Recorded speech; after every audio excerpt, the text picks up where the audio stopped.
Good afternoon. I'm David Mancuso with Mancuso Show Management, and I'm here at the virtual Mid-Atlantic Quilt Festival. We're going to have a very fun presentation right now. I have Les Wallace with me, and Les Wallace is the group leader in Virginia. He belongs to a group called Patriots Triangle, and he is with Quilts of Valor. And we have some really fun things that we're going to do here in the next several minutes. So how are you, Les? Doing well today. We're doing good. No, not you, Les. They're not talking to you. Okay. So can you tell me, how did this program get started? Because we've been involved with it for quite a few years. Yeah, so the Quilts of Valor Foundation was actually started by a Blue Star mom whose son was deployed in Iraq in 2003. And she started the Quilts of Valor with the mission to cover active duty service members and veterans touched by war with Quilts of Valor. Okay, how many years has it been? So since it started in 2003, that's 17 years, David, this year. I know you've been involved at the Mid-Atlantic Quilt Festival for several. Yes. And we've had you at other shows, and so how many quilts have been awarded? So the foundation since the beginning has awarded over 267,000 quilts. Wow, that's a lot. And wow, I didn't realize that. I'm blown over by that figure. So where do all these beautiful finished quilts come from? They come from our volunteers. Quilts of Valor is an all-volunteer organization, except for a very few number of staff. It's a national organization. We have groups across the nation, even in Canada and Australia, that make the quilt tops. They piece them together, and then we quilt them, and then they're awarded. So they are all handmade. Each one is unique. Beautiful. It's beautiful. Can you clarify for me who is eligible to receive these awards? So it's active duty service members and veterans who have served in the U.S. Military services and have been touched by war. Okay, can you explain to me what touched by war means? Yeah, touched by war is really an individual definition, but people immediately think you have to be in combat for our term of touched by war, and that's not the case. We certainly have those that are have been visibly touched by war, and that's easy to tell. But there's a whole lot more folks that have also been touched in ways that are not visible. And maybe the best way to give you an idea is some examples of awards that we've made to individuals over the years. For instance, a shipbuilder in World War II who was working in Philadelphia building ships for the war effort was shipped to Hawaii after the Pearl Harbor attack to go recover fallen service members and raise and repair the ships there. I think they were touched by war, don't you? I certainly do. There are a lot of supply sergeants and logistical people who make sure that the frontline troops have what they need on and off the battlefield during any conflict. It would include hot meals, maybe a cold shower that's really refreshing coming off the line, and maybe it's just a friend to talk to afterwards. They're there supporting those that are in the front lines. Another example is an engineman on a Navy ship. They're down in the bowels of the ship, making sure the ship can run, and they get to see daylight for a few minutes a day when they can climb up on the deck and maybe take in the sunset at the end of their watch. There are mechanics across all the services. They maintain and repair tanks and trucks and ships and airplanes, helicopters, missile batteries, just to name a few. There are a whole lot of other things they do. Personnel specialists who keep payrolls and records, who actually deploy with the units. So they're there, and they all do those, do things that support that effort, and they get touched very carefully. Just recently you maybe heard about the attack in Iraq on service members and contractors. We have a lot more contractors these days, but that's, those are support roles. And then of course there's doctors and nurses who perform those miraculous medicine capabilities to save and administer to our wounded so that they can return them and get them home to their families.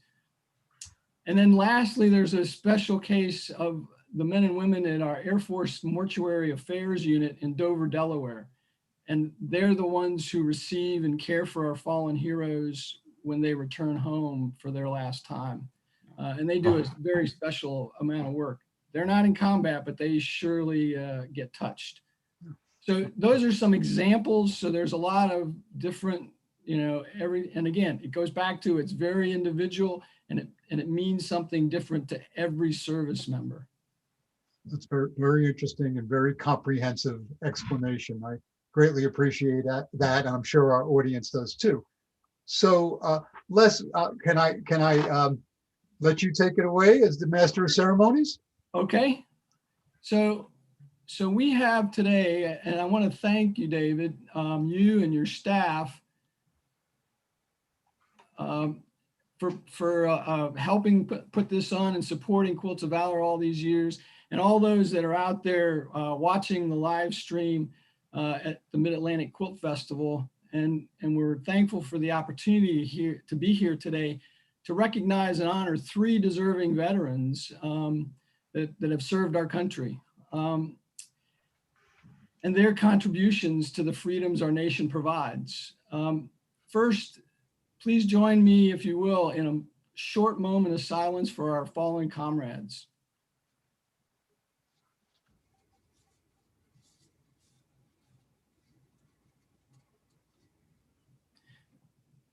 Thank you. So as I mentioned earlier, in 2003, Catherine Roberts, who was a Blue Star mom is someone who has a family member deployed. And her son was deployed to Iraq as a gunner on a Humvee. And she felt 10 seconds away from panic most of the time he was deployed. One night she had a vision, a dream, if you will, of a post-deployed warrior in the middle of the night, struggling with their war demons and sitting on the side of their bed wrapped in a quilt. Well, she was a quilter. So the dream kind of made sense to her. As the dream played out, she saw that the quilt not only comforted the soldier, but warded off those demons. And from the vision, she founded the Quilts of Valor Foundation and a very simple message, and that is quilts equal healing. We talked a little bit about our mission of Quilts of Valor. It is to cover active duty service members and veterans touched by war with comforting and healing Quilts of Valor. While many bear the physical scars of battle, others have been touched in less visible ways by conflicts past and present, and we rightfully and properly honor our fallen heroes. But today we're here to honor 3 very important people who have served for their service, sacrifice, and commitment to our Constitution and the freedom that it provides. And we are indebted to them and thankful that they have taken that oath to defend our freedom. So David Lowry and Archie Fagan and Pop Heath, we are thankful for you to be here, and we want to recognize you. The foundation has over 10,000 volunteers, and our volunteers devote many hours to forming each Quilt of Valor with love, caring, and gratitude. It's formed by loving hands, joining bits of fabric together, one piece at a time, to become what we call our quilty hug. Whether crafted by family or friends or someone unknown, you can be assured that your Quilt of Valor comes from the hearts of many thankful women and men of all skill levels. Through this quilt, you have become part of our quilting family and will forever be in our hearts. The Quilt of Valor is a civilian lifetime award in recognition of your service and sacrifice to our country and to honor and comfort you. It is not a gift, it is priceless. And though we may never know the depth of your sacrifice to protect and defend the Constitution of the United States of America, on behalf of the Quilts of Valor Foundation and a grateful nation with our deepest appreciation, we say thank you for your service with this Quilt of Valor Award, and most importantly, welcome home. So now we get to the fun part, and this is what we want to call our Quilty Hug. So I want to talk a little bit about each of our awardees and their background. So the first one is David Lowry. David joined the United States Army in August of 1990 and served through February 2014. He retired at the rank of E8, a first sergeant. And during his service, he worked in the watercraft area as a watercraft operator, a combat advisor, senior enlisted transportation advisor. And he spent some time in some really lovely places like Saudi Arabia, Haiti, Somalia, Kuwait, and Iraq. Today, David is a field engineer with the Virginia Natural Gas Company here in Virginia. And he's also a member of their Veterans Resource Group. And he helps other veterans transition and supports them in a lot of different ways and does social work. And so, David, we want to thank you for your service. And now if you'll grab that package I gave you the other day. He hasn't seen this yet, so open it. Open it up and take out your quilt. There's that one. And now you can just unfold it and just wrap it around your shoulders. They're beautiful. Yeah. There it is.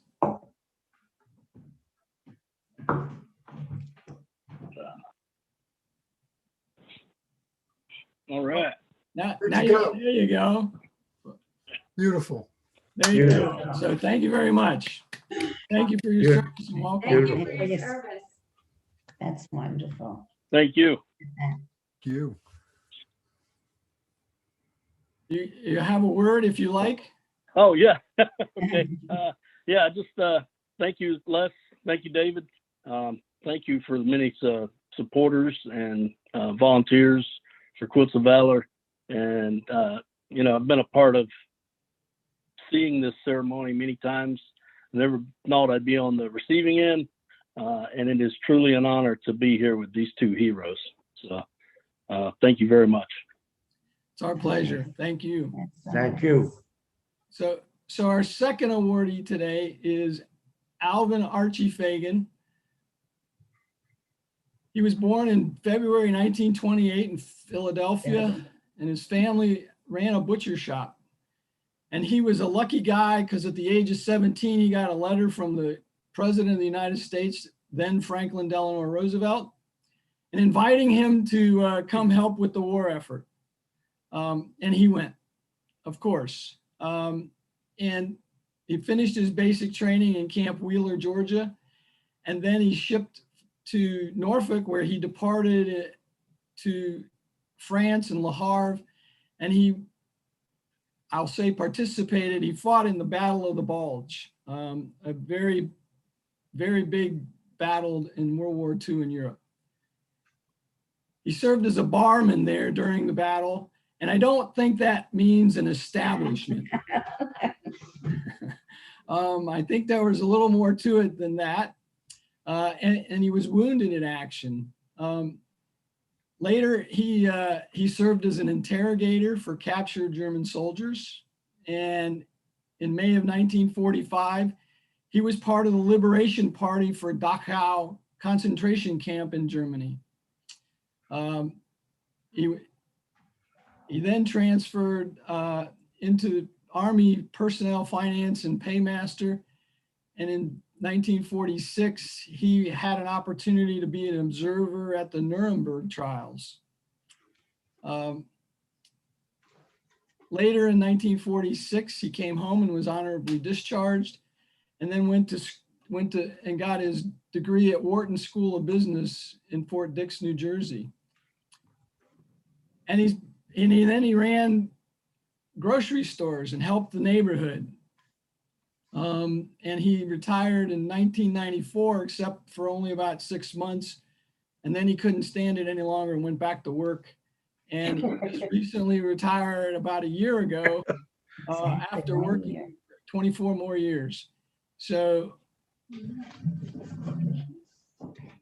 he's been very active in the community, and we know that he's had a very important impact in the elementary schools there in Pennsylvania and New Jersey. So Archie, is your family there? Does somebody Yeah, have we're that? here. Yes, we're all here. We're here. So now we got some help. So take that out of the package, and Here's the package. I'm gonna help him open it up a little bit. okay. Oh my God, that's beautiful. Oh, isn't that wonderful? Is that wonderful? It's amazing. And then now, ladies, each of you grab a side of that and hold it up behind Archie.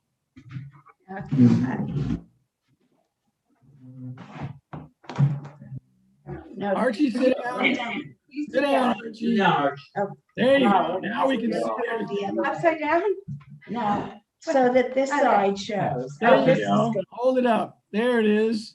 Oh, beautiful. Yeah. Now just wrap him up in it and give him a big hug. It's a little. There you go. Thank you for your service, Archie.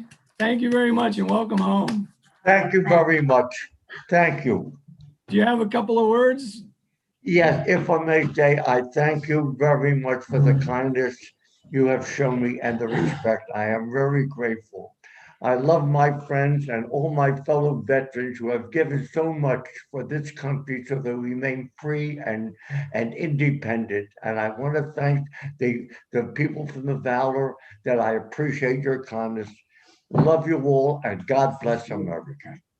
Thank you, Archie. Welcome home. Thank you for your. Okay, so we have one more.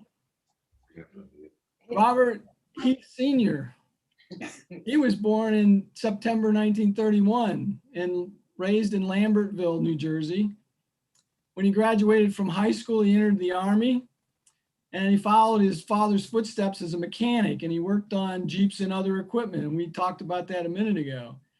He was deployed to Korea during the Korean War and continued to work there. And then after Korea, he came home to join the family business. He's been a scout leader for many years in his town. And he also stays active in the community, leading a Bible study group at the local men's prison for a number of years. If I got my notes right, it's 40 years he did that ministry. So he's been active in the community and very productive, and so much so that he was, I think it was fairly recently, well, maybe I guess now a year ago, if I got this right. His hometown of New Hope, Soulberry School District, dedicated a new athletics hall of fame, and it was named in honor of Pop Heath. So Pop, welcome home. Thank you for your service and congratulations. That's your friend Bob, right? Yeah, that's my friend Bob. So does somebody Hi, have a Bob. package there? There you go. Take that out, ladies. Take that out. Girls help me. Open it up. Yeah. The other way. The other way. Go ahead. Yeah. There you go. Hold that up. Beautiful. Look at that. Is that- It's okay. Now, wrap up, pop up. Family hug.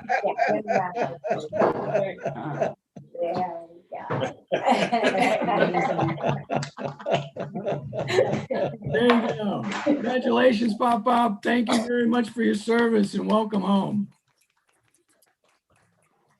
That was wonderful, Les.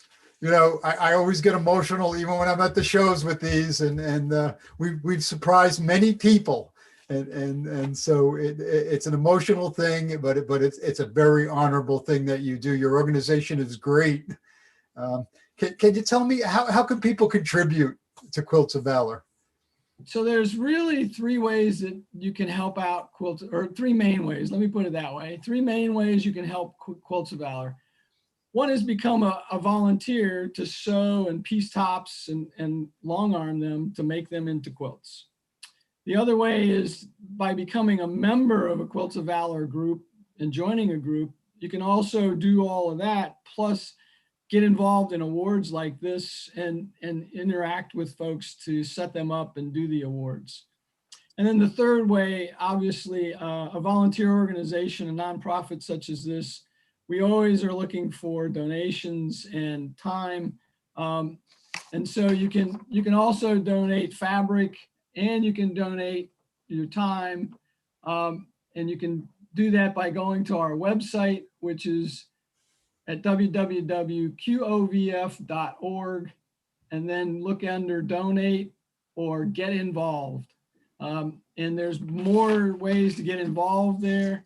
And we would really appreciate anybody. You can find a local group on the website closest to you, so you can get in touch with them for any of that, or through our national site. Beautiful. You know, it's always fun to do these at the shows, but there's something about doing them virtually that's very nice too. And I believe that's being able to go into other people's communities.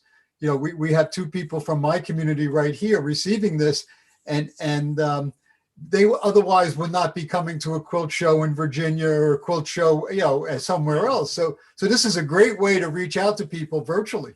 Yeah, it's been a challenge for us because the organization is really personally oriented, and we like the personal interactions and being able to give those quilty hugs, because that's usually our treat, is to give that first quilty hug. But the pandemic has obviously changed the way we do business. We do a lot of these. Most of our awards in the last several months have been virtual. But one of the nice things about it is families that are dispersed widely geographic may not be able to travel for an award ceremony. They can see it now, and this will probably become part of our mainstream thing, is now doing these not only personally but virtually. Yes, it's going to be, when we go forward from here, there's definitely going to be two different formats.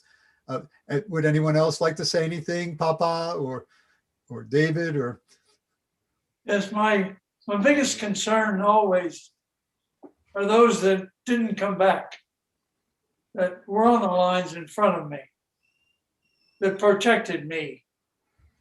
And those men that are on the lines today, that are protecting each of us and our way of living, the freedoms that we enjoy. These men, I look at Archie and I have never failed to remember the times and the sacrifice that man paid for your freedom and mine. And I am eternally grateful to that man for his application with his life and putting it on the line for all of us and for me. And for those that were ahead of me that didn't return or came back marred in some way,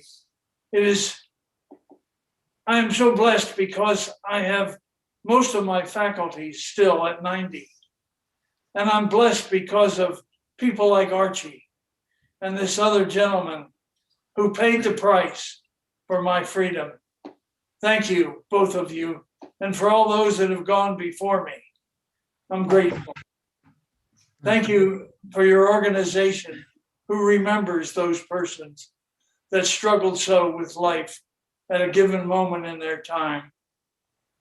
So thank you again. I'm most grateful to you all. Thank you. Thank you, Bob. Thank you I'm all. great. I love you, Bob, and your family. Thank you very much. Thank you. It's been our privilege. okay, Les.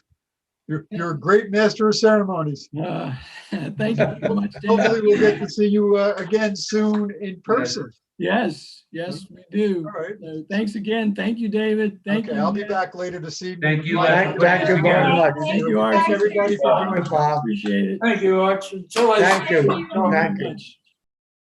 much.